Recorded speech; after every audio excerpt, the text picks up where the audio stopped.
Early on Sunday morning, as the new day was dawning, Mary Magdalene and the other Mary went out to visit the tomb. Suddenly, there was a great earthquake, for an angel of the Lord came down from heaven, rolled aside the stone, and sat on it. His face shone like lightning, and his clothing was as white as snow. The guards shook with fear when they saw him, and they fell into a dead faint. Then the angel spoke to the women. "Don't be afraid," he said. "I know you are looking for Jesus who was crucified. He isn't here. He is risen from the dead, just as he said would happen. Come, see where his body was lying. And now go quickly and tell his disciples that he has risen from the dead, and he is going ahead of you to Galilee. You will see him there. Remember what I have told you."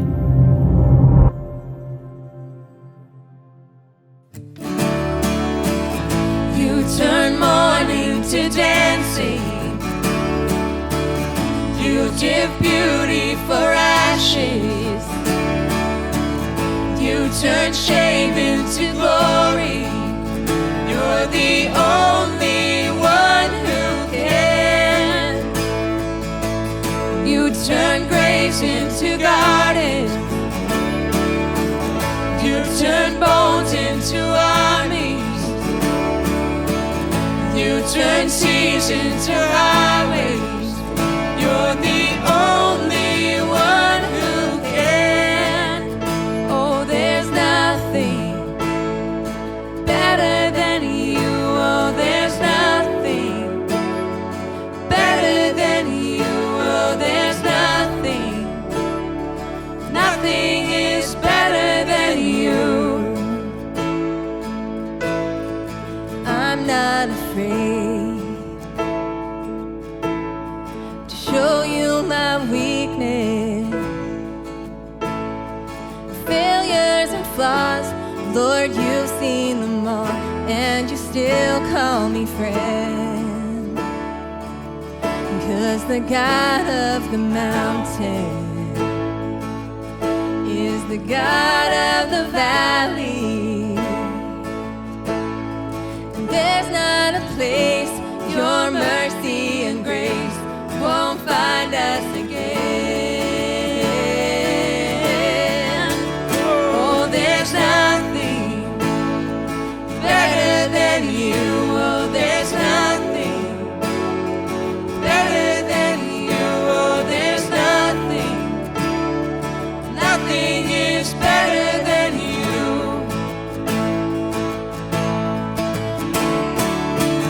You turn mourning to dancing.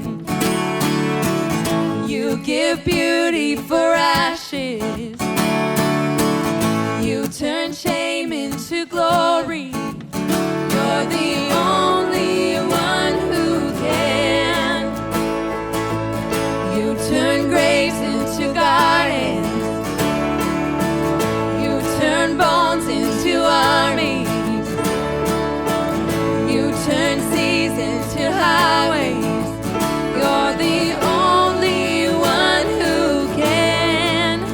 You're the only one who can. Oh, there's nothing better than you. Oh, there's nothing better than you. Oh, there's nothing. Nothing is better than you. Sing that again. Oh, there's nothing better than you. Oh, there's nothing better than you. Oh, there's nothing. Nothing is better than you. Hi folks, it's Easter Sunday morning. We're here in the Fort Langley graveyard. This is a place for many of us of sorrow and grief and loss. But because we're Christians, this is also a place of hope and joy and possibility because Jesus is alive. It's Easter Sunday, and today we celebrate. We celebrate because Jesus isn't dead, and death does not have the final word. There's a tradition that Christians have shared for many years around the world. It's a tradition where somebody says, "He is risen," and then those gathered say, "He is risen indeed." Why don't we do that together this morning at the beginning of our service? He is risen. Happy Easter. I think Easter, when I used to think about Easter, I think about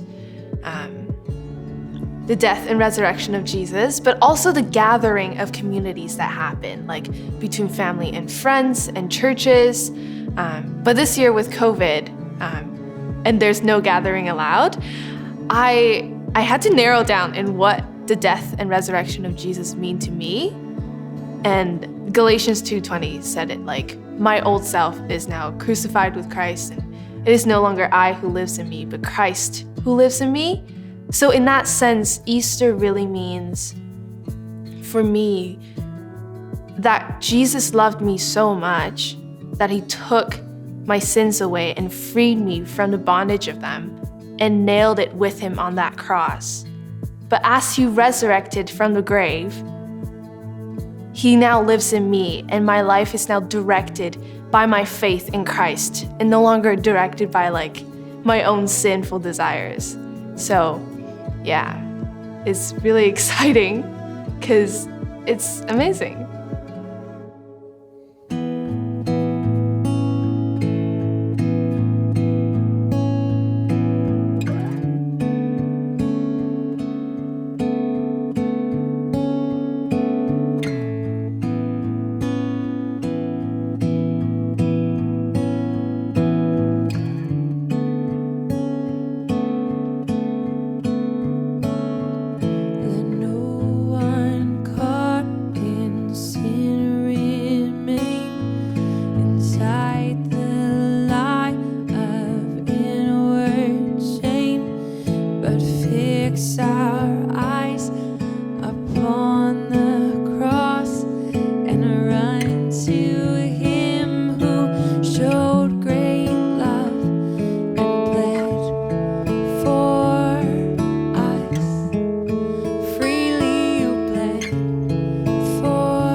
up from the grave.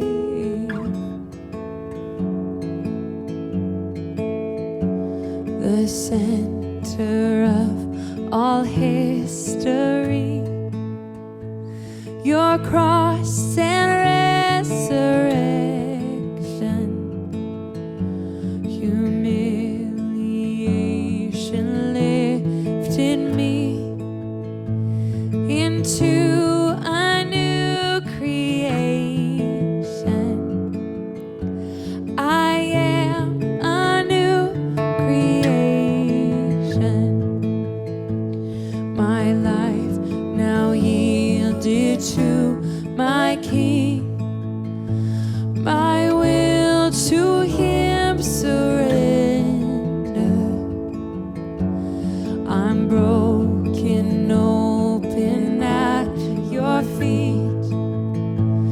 Your presence is the treasure.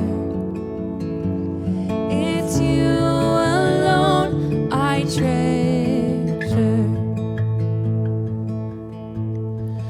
Holy, worthy,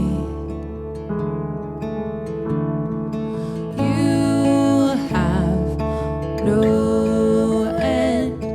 Holy, worthy, we sing amen, amen. Let every knee on earth below and join the host of heaven, to Him who sits upon the throne. Give praise and adoration. The gates of hell are overthrown. The yoke of slavery shattered. For Christ our King, He reigns alone, now and forever after. Now and forever after. Holy, worthy,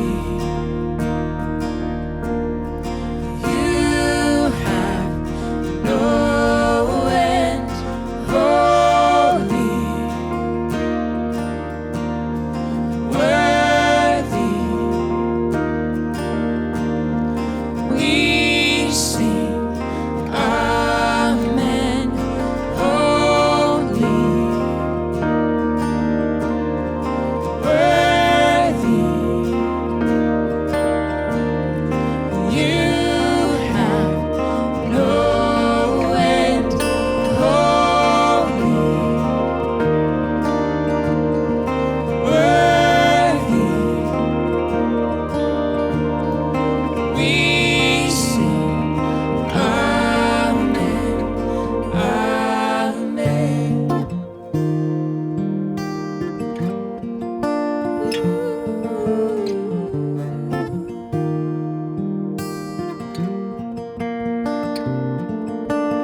Oh, death, where is your sting? Oh, hell, where is your victory? And oh, church, come stand in the light. Our God is not dead, He's alive, He's alive.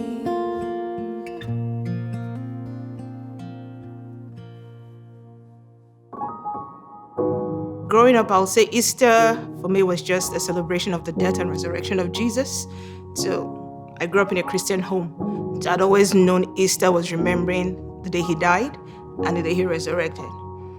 But I would say since I gave my life to Christ and I became born again, and every year keep finding a new and a clearer understanding of what Easter is. Like, for example, I'll say about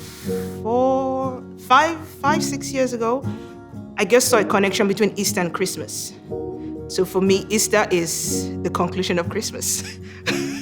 So Easter makes Christmas a big celebration for me when I think of, oh, because he died and he resurrected. And recently I'm doing reading the Bible in a year. And so I'm going back from Genesis and seeing everything people had to do to be close to God. And I'm like, thank you for coming. So it takes out the stress. So for me, Easter is just appreciating the fact that God says, I'll make it easy for you to come close to me. And when I think of what Jesus is to me, the simplest way I can say it is like, can I say it with a song? I'll say his, my treasure, my priority,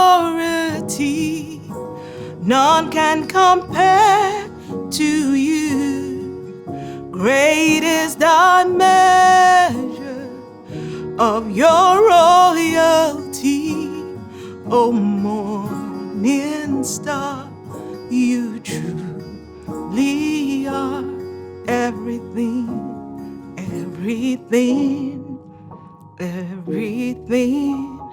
Lord, you are everything to me, everything.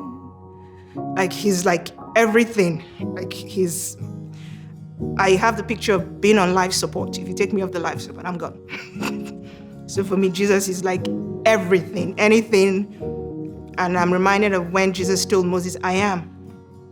So he is like anything I want to think about. He's my everything. He's the reason I'm alive. He's the reason I don't give up. He's the reason I live. I know it sounds very simplistic, but he's my reason for living, actually. I remember, yes, I was born in a Christian home, but I remember my first year in high school. Back home, we call it secondary school. And I was in a federal, which is a public boarding school. And I can see clearly one day after service, I was just like, I don't think I'm complete. And I was like, I need to be complete. And for some reason, I just keep having that picture. And I was like having this conversation with myself.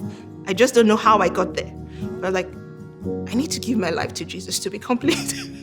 And I went up to one of the seniors and I was like, I want to give my life to Christ.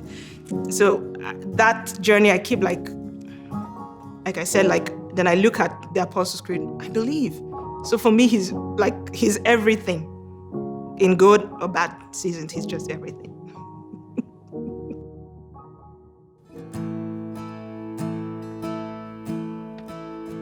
Oh, there's nothing better than you. Oh, there's nothing better than you. Oh, there's nothing. Nothing is better than you. Oh, there's nothing better than you. Oh, there's nothing better than you. Oh, there's nothing. Nothing is better than you.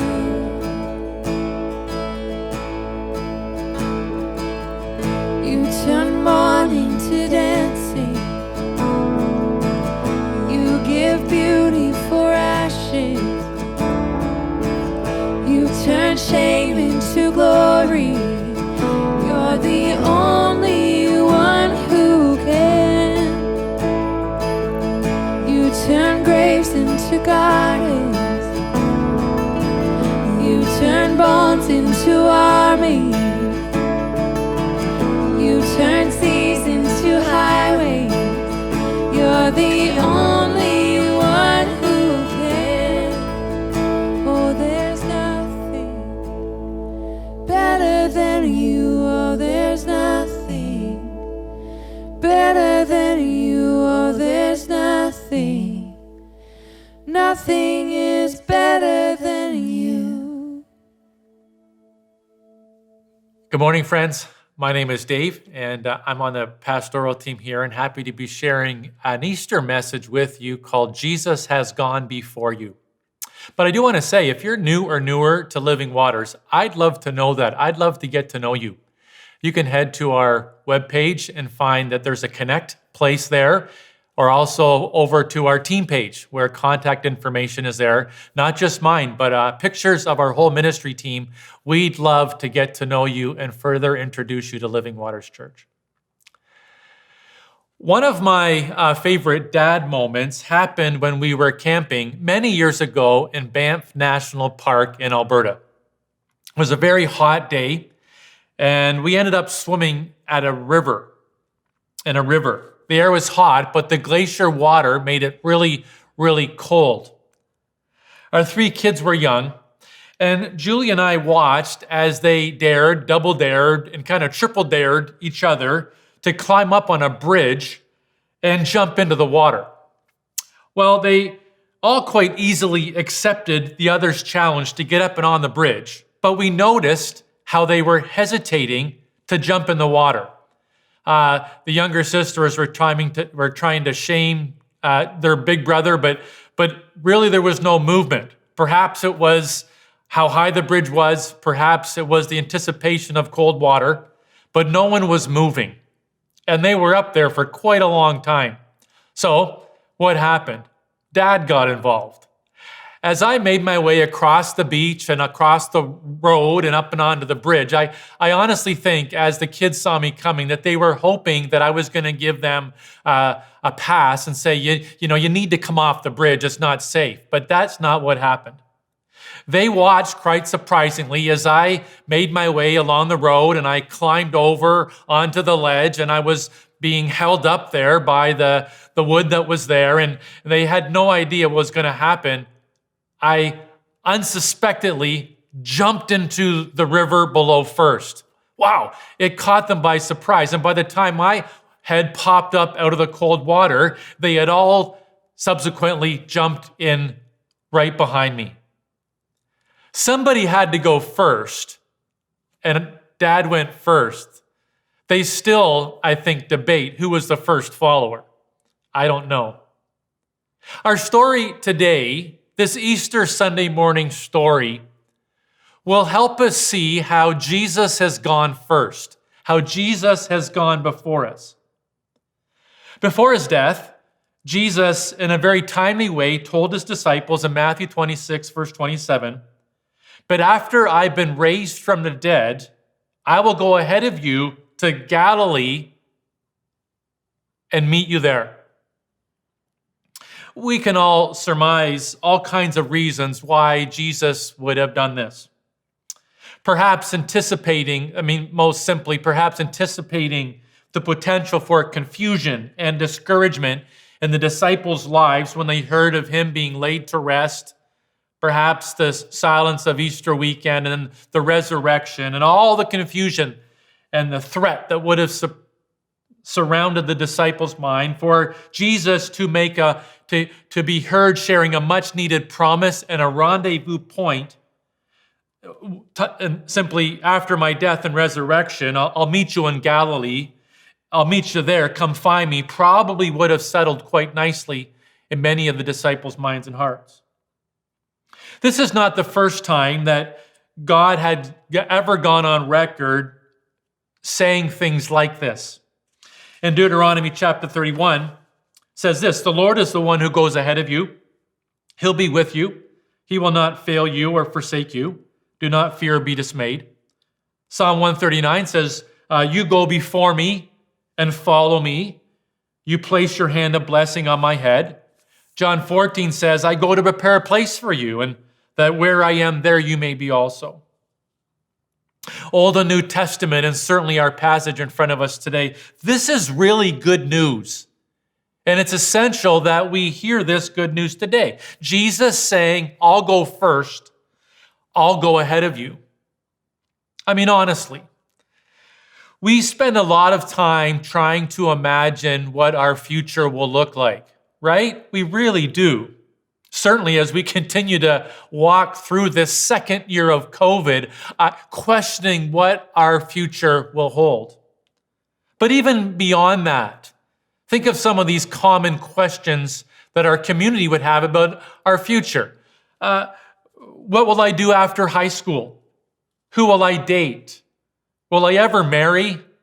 What about my career? We think about housing and health, our present and our future, friendships, aging parents. What about retirement? What about declining health?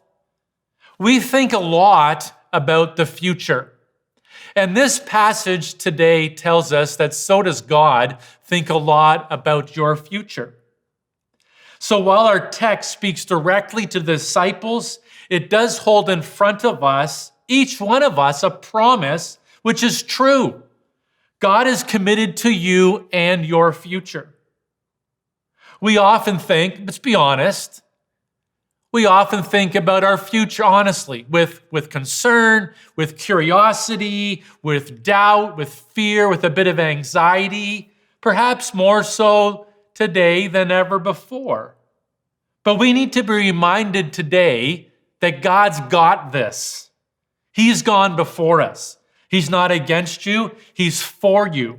And God has your future on His mind. And He's famous for caring and preparing us for greater things. He knows your best way forward. He knows how to best lead you. We need to be a first follower. Our story in Matthew 28. That first Easter weekend, the disciples mustered enough courage to make their way from Jerusalem to Galilee. This rendezvous point that promised so much.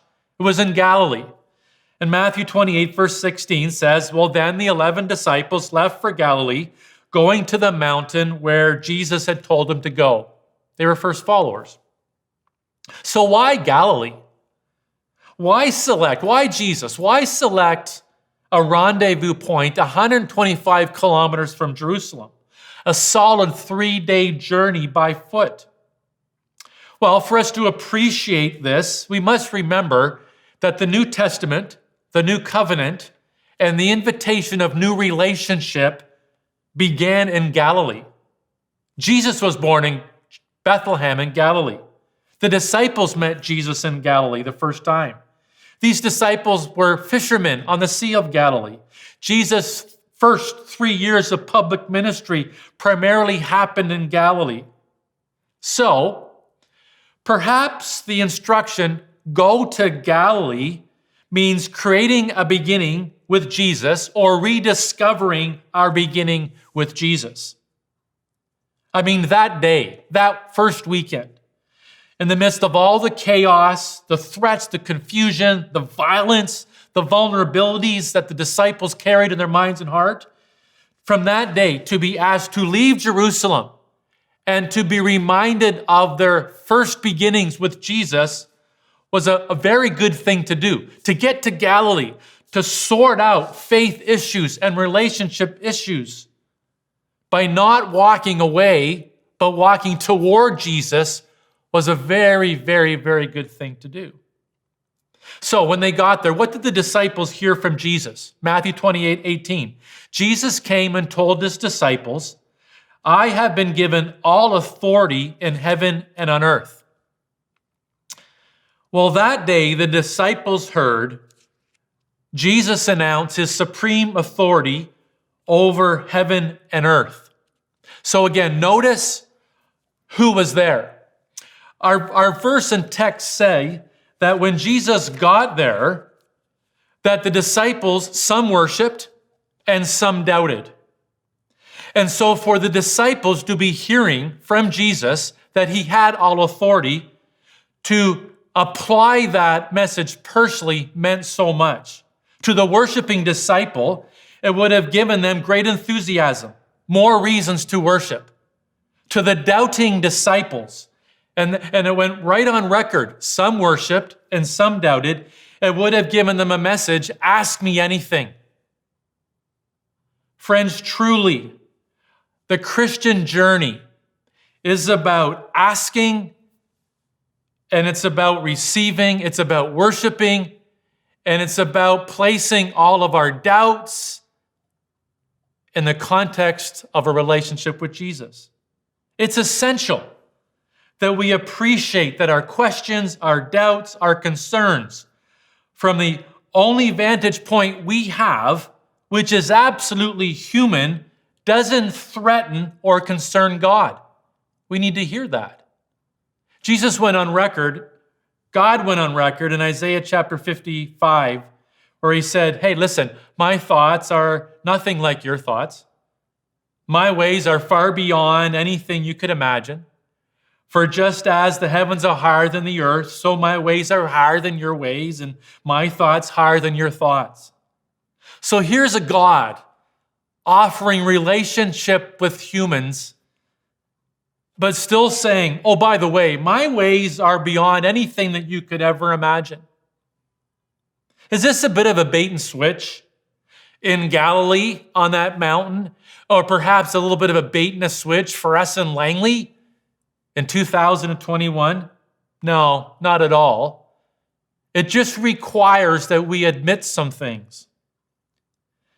Whether it's figuring God out in that first Easter weekend, or whether it's figuring God out in 2021 when we're facing COVID, figuring God out with our finite view, our sinful nature, our humanity will only ever move along by way of worship and doubt.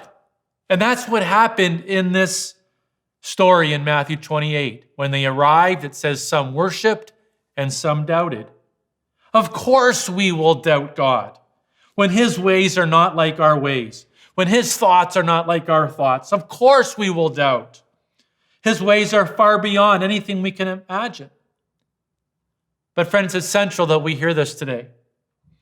Doubt and fear and sin and anxiety only threaten our relationship with God when we don't keep bringing all that back to him again and again and again. I love how roomy this passage is. This passage says, come as you are. Leave the chaos of Jerusalem and find Jesus in Galilee. He's gone before you as he imagines your future. Bring your worship and bring your doubts, but just make sure you get there. Make sure you come and make sure you stay. So the disciples found a person in Galilee. They found Jesus, and it became a really good day, a really good first Easter. Second thing the disciples found was purpose. In this passage, the apostles were confirmed as teachers of Jesus' gospel. Matthew 28, verse 19, they were told, go make disciples, go baptize, go teach these new believers to obey all things. Again, who was being commissioned? Who was there? Well, the worshipers were there and the doubters were there. It would seem that Jesus said to all of them, to the worshiper and the doubter, start talking about me. Tell people what you know. So what qualified them to become commissioned teachers of Jesus' gospel? What qualified them was that they left Jerusalem. They left the religious center to find the better way.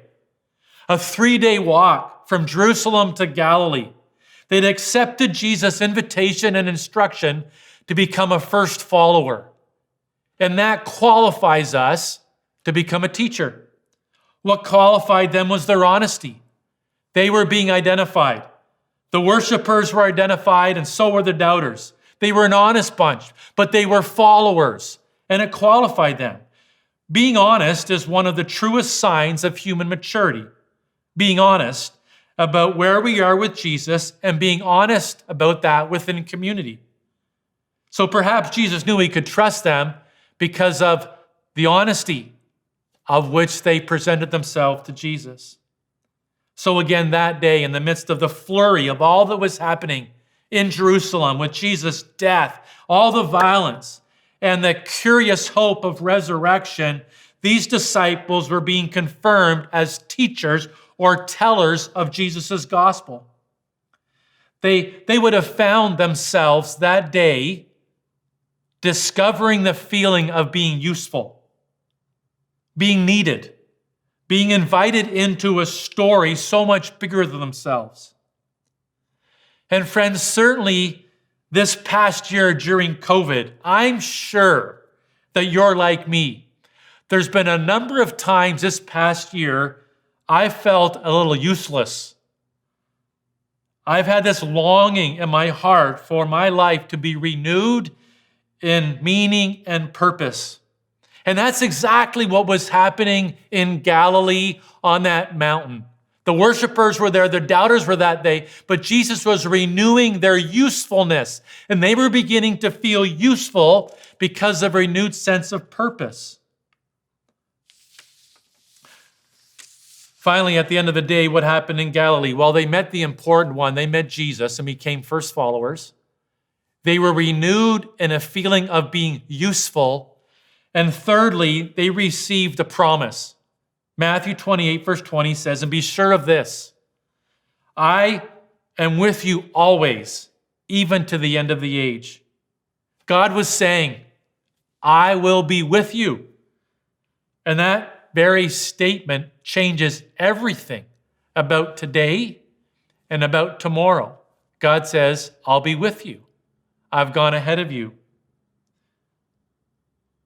What the disciples found in Galilee is what every human will need to find at some point. Jesus, a feeling of usefulness, and a promise that God will be with us as we consider our future. That's good news, friends. On this Easter 2021, God is with us. God has gone before us. He's gone first. We need to be a follower, a first follower. You see, life isn't about finding a plan. Life isn't about waiting, watching, and wishing for something to happen. No, it's about following God's plan and God's leading in our lives. As lead pastor of Living Waters Church, I was thinking back as we organized our annual general meeting this past week. I was thinking about January 2020, reminiscing of the sense of health, the sense of vitality within our community, the sense of momentum. I never would have chosen this COVID year as part of the plan for Living Waters Church. But it's not about me. Life's about following Jesus, being a first follower, the head of the church, the one who has gone before us, the one who knows best. See, COVID is not what we wish for. COVID is what we walk through with Jesus, knowing that he's gone before us. Life's not about finding our way. It's about following the one who is the way, the truth, and the life. So perhaps of all that this passage in Matthew 28 is saying, it's saying this simply, this good reminder that God has a lot to say to you today about you. He's got his eye on you, he's got his mind on you, and he's already gone before you, and he's waiting for you to follow him into his good future for you.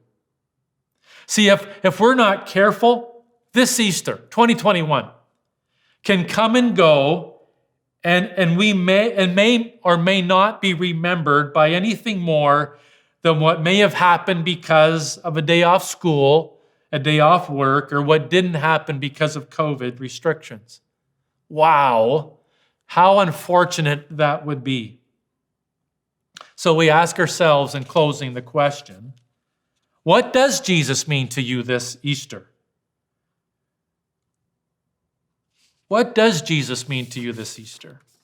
This passage carries with us this great invitation for us today to get to our Galilee. It brings an invitation. 3 things. Number 1, take a fresh look at Jesus this Easter and see him today as someone who is worthy of worship and able to bear the full weight of all of our doubts, our discouragement, our fears, and questions about tomorrow. He's gone ahead of you, And if you allow God to be God and you become a first follower, good things will happen today and tomorrow. The second invitation is how to feel useful, how to be and feel really useful. Discover that reason about why to get out of bed every morning with great enthusiasm is by getting caught up in a story that's bigger than ours, because sometimes we let our story become really, really small, and it was never meant to be. Feel useful as you pick up your part and place in the story of God. And lastly, it's an invitation to realize that God is with you. The one who goes before you, sits and waits for you to catch up and come. And we can do that this Easter because of the cross of Jesus Christ, his death, burial, and resurrection. So let's let God be God, and let's be the first follower so that we can be the first receiver of all that God has for us this Easter. Praise the Father, praise the Son, praise the Spirit, three in one. God of glory, majesty, praise forever to the King of Kings. In the darkness we were waiting, without hope, without light, till from heaven you came running. There was mercy in your eyes to fulfill the law and prophets. To a virgin came the word, from a throne of endless glory to a cradle in the dirt.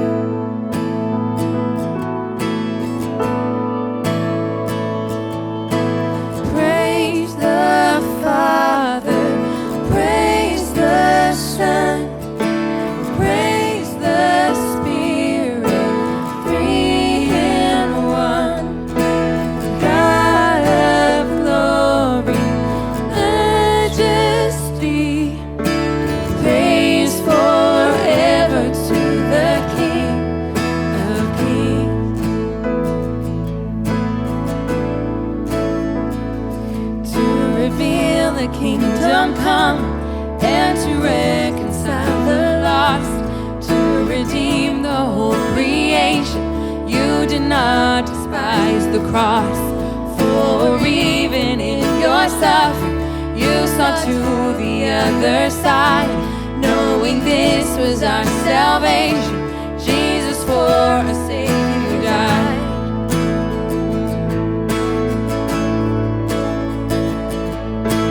Praise the Father, praise the Son, praise the Spirit, three in one. God of glory, majesty, praise forever to the King of Kings. And the morning that you rose, all of heaven held its breath, till that stone was moved for good, for the Lamb had conquered death. And the dead rose from their tombs, and the angels stood in awe, for the souls of all who'd come to the Father are restored. And a church of Christ was born, and the Spirit lit the flame. Now this gospel truth of all shall not yield, shall not faint. By his blood and in his name, in his freedom I am free. For the love of Jesus Christ, who has resurrected me. Oh, oh. Praise the Father, praise the Son, praise the Spirit, three in one. God of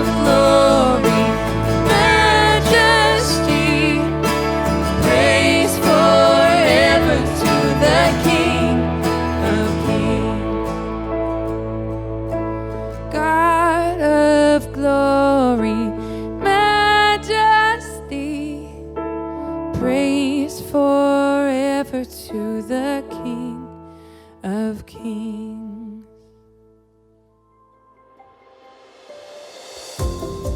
Thank you so much for joining us for Holy Week, for our Good Friday service online, for our Easter drive-thru, which was so great yesterday, and today for church at home, Easter. It was so great to be together. We also have our Easter jam for our kids. And I want to remind you that today, while you celebrate Easter, 4 members of our community are being baptized with the people around them who they're closest to.